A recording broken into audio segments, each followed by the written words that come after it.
الحمدللہ رب العالمین والصلاة والسلام علی سید المرسلین اما بعد فاعوذ باللہ من الشیطان الرجیم بسم اللہ الرحمن الرحیم۔ ہماری کسی بھی ویڈیو میں کوئی بھی ایک لفظ بھی آپ ایسا نہ پائیں گے جو اللہ تعالیٰ کے حکم اور اس کے نبی کریم صلی اللہ علیہ وآلہ وسلم کی تعلیمات سے ہٹ کر ہو۔ آپ سے گزارش ہے ہمارے ان ویڈیوز کو دیکھتے رہیے۔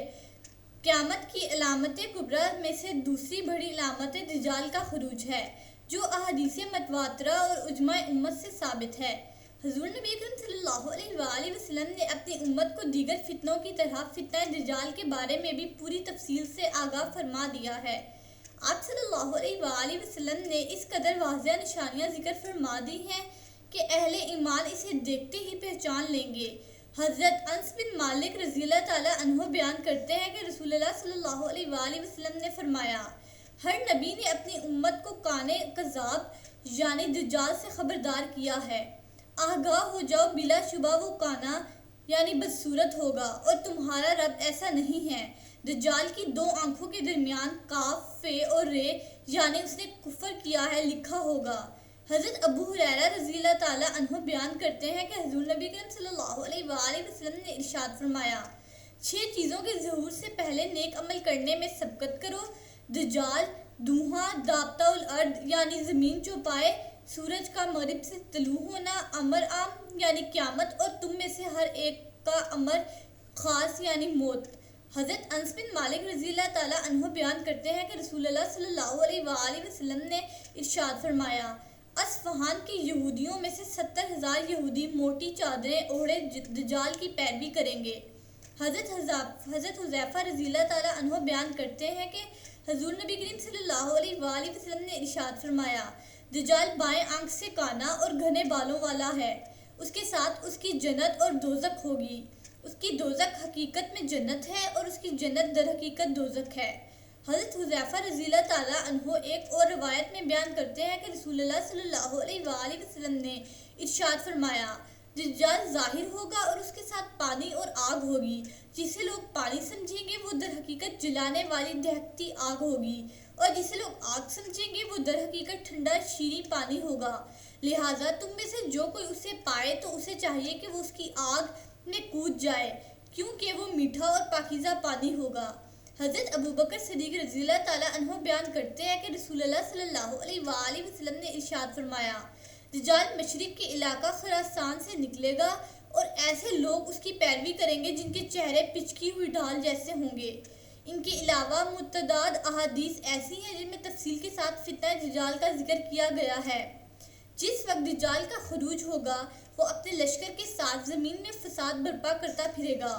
وہ یمن سے ہو کر مکہ مکرمہ کا رخ کرے گا، لیکن مکہ مکرمہ پر فرشتوں کا پہرا ہوگا، اس لیے دجال مدینہ طیبہ کا ارادہ کرے گا۔ مدینہ منورہ کے دروازوں پر بھی فرشتوں کا پہرا ہوگا، اس لیے لعین دجال مدینہ طیبہ میں بھی داخل نہیں ہو سکے گا۔ بالآخر وہ شام واپس آئے گا اور یہاں پر حضرت عیسیٰ علیہ السلام کے ہاتھوں قتل ہوگا۔ اس کا ذکر ام المومنین حضرت سیدہ عائشہ صدیقہ رضی اللہ تعالیٰ عنہ سے مروی اس حدیث مبارکہ میں ہے۔ آپ رضی اللہ تعالیٰ عنہ فرماتی ہیں کہ رسول اللہ صلی اللہ علیہ وآلہ وسلم میرے پاس تشریف لائے جبکہ میں رو رہی تھی۔ آپ صلی اللہ علیہ وآلہ وسلم نے مجھ سے فرمایا، کیا بات تمہیں رلا رہی ہے؟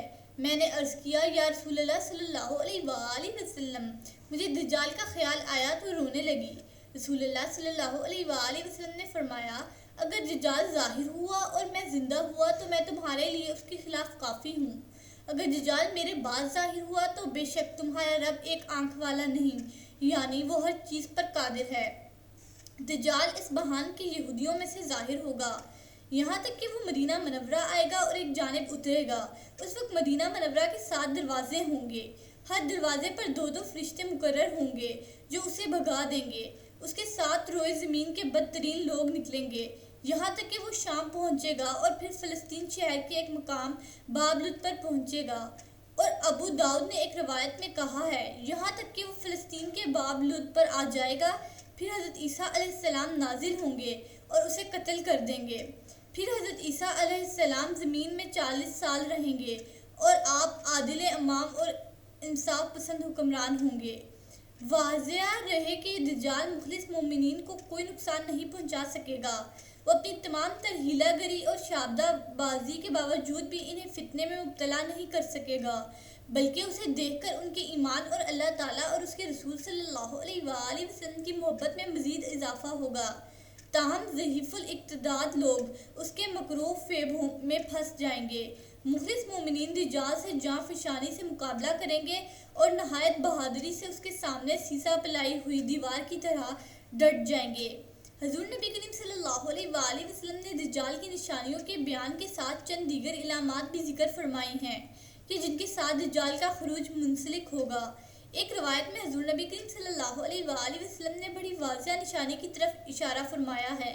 حضرت صعب بن جسامہ بیان کرتے ہیں کہ میں نے آپ صلی اللہ علیہ وآلہ وسلم کو ارشاد فرماتے ہوئے سنا ہے، دجال اس وقت ظاہر ہوگا جب لوگ اسے بالکل بھول چکے ہوں گے، حتیٰ کہ ائمہ مساجد بھی منبروں پر اس کا ذکر کرنا ترک کر دیں گے۔ اس فرمان مبارک سے معلوم ہوتا ہے کہ دجال کا ظہور بالکل آخری زمانے میں ہوگا۔ اس وقت لوگ دجال کے ذکر کو بھول چکے ہوں گے۔